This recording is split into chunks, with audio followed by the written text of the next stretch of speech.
Hello there, good evening. It's been a while since I uploaded my last video, and today I'm going to discuss with you the updates about this kind of visa, the application, and the process. So again, job seeker visa entitles the holder to enter and remain only in Portugal for the purpose of looking for a job, and it also authorizes the holder to carry out a subordinated work activity until the visa expires or until the resident permit is granted.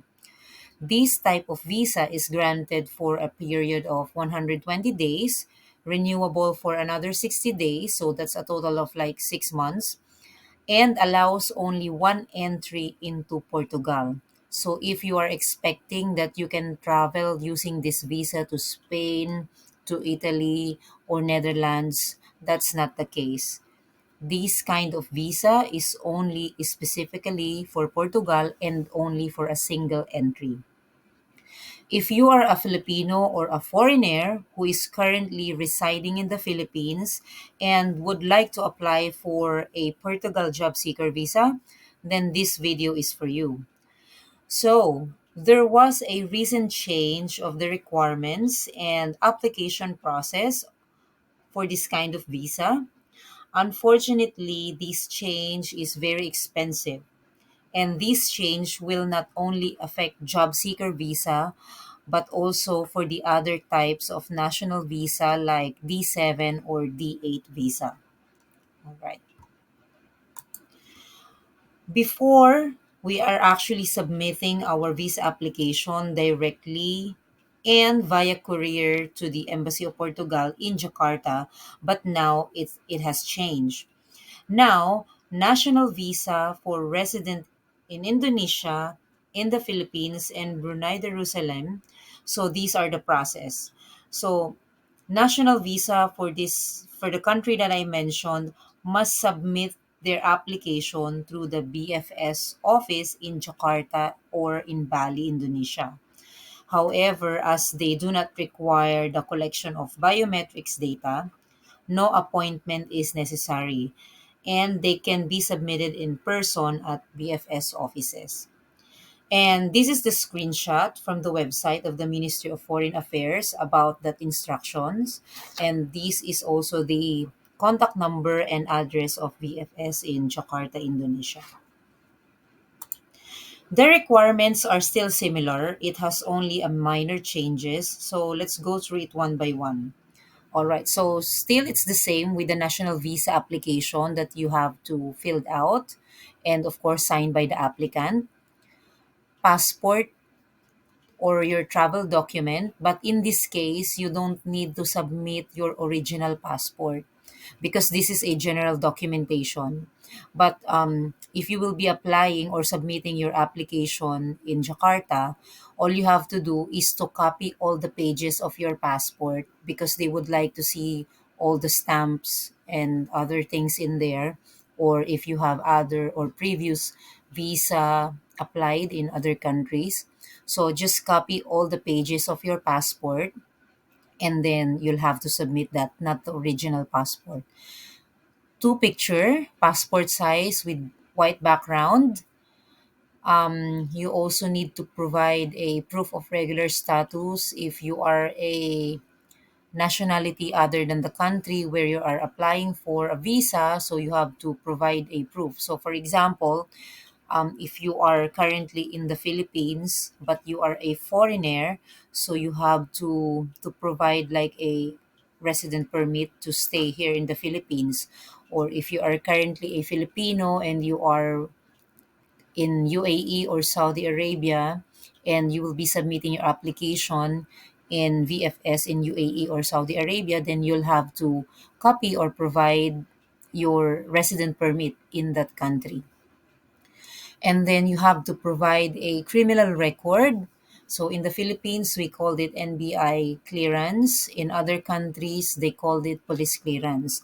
Here's the trick about the criminal record. If you are, for example, you are a Filipino and currently in Saudi Arabia or UAE, then you'll have to provide two criminal record certificate. one criminal record or the NBI clearance from the Philippines, and the police clearance in your country of residence. So in that case, police clearance in Saudi Arabia, your police clearance or police record in UAE. This is the rule. And the police clearance or the criminal record certificate must be apostilled.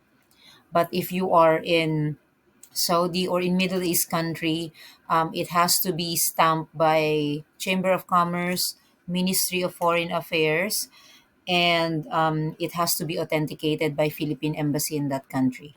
All right.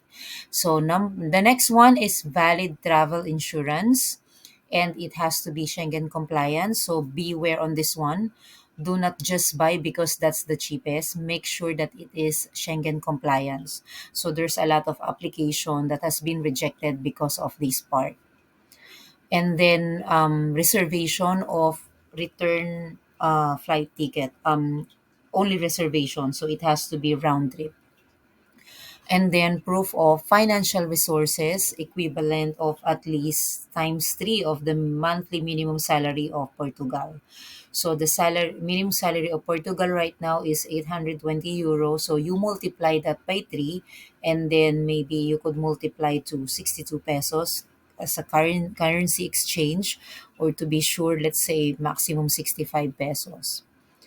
All right. However, proof of financial resources may be waived upon presentation of a term of responsibility with recognized signature made by a Portuguese citizen or a foreign citizen with legal residence authorization in Portugal, which guarantees your food and accommodation for the visa applicant as well as the repatriation cost in case of irregular stay. All right. So other documents required, this is the changes actually. Own statement with the indication of condition of estimated stay. So basically, this is just a letter of intent. It will be like a covering letter. I will also create a video on this one because many people are asking me how to do this. So you can just copy and paste that one and you are good to go. Just edit the information. So basically, it's like a formal letter to the embassy that you are introducing yourself and you are sending or expressing your intent that you would like to apply for this kind of visa. So before, it's not own statement, it was declaration with the indication of condition of estimated stay. So they changed it to own statement. And another thing is proof of presentation of declaration of expressions of interest for enrollment in the IEFP. Okay. Other documentation required, although not mentioned, is the education certificate and experience certificate. This is very crucial, although it's not listed on the general documentation. But if we're going to go back here in the um, visa application, the new regulation, as you can see here, criminal record certificate and diploma certificate of qualification if required. Okay.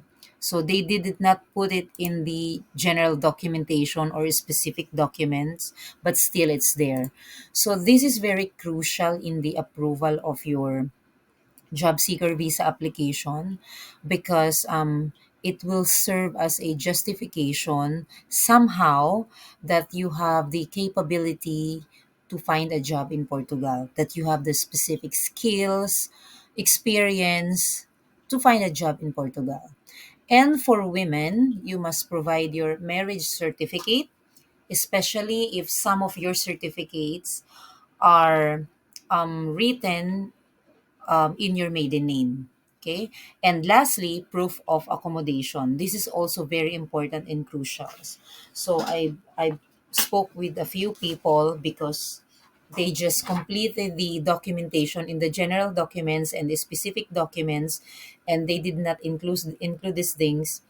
It's either your application will be denied or it will prolong your application instead of it's just continuous reviewing your application, and then they'll have to communicate with you because you need to comply with this additional documentation. All right. And where to send your application. So you'll have to send your application to VFS in Jakarta. So this is the VFS email address. I'm telling you, they're not responsive in the email. I sent them an email and they are not replying.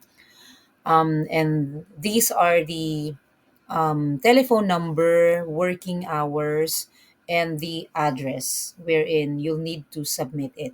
Now let's talk about the process. So maybe you are thinking that you'll have to courier your documents in VFS Jakarta. I'm sorry, guys, but that's not the case. So these are the process. That's why I'm telling you, and I've told you that it's very expensive because you'll have to fly to Jakarta to submit your application personally. Okay, so this is the first step. First, you'll have to fly to Jakarta. You'll go to VFS to submit your documentation personally. That is why you will not leave your passport. You will just submit all the pages of your passport, the copy. Because if they took your passport, you cannot go back to the Philippines. All right. So after you submitted all your documents to BFS, you'll travel back to the Philippines and you'll have to wait 30 to 60 days for the processing. So this includes the embassy interview. Um, this new regulation, I'm not sure if they are going to conduct the 15-minute embassy interview, but in our case before, yes, we do have that interview, so it will happen in this stage. And then after quite some time or after the waiting, you will receive an email. It's either a denial email, additional documentation required email, or visa approved.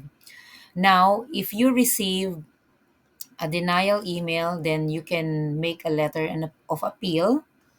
If they are asking for additional documentation, then it will prolong your application instead of 30 to 60 days.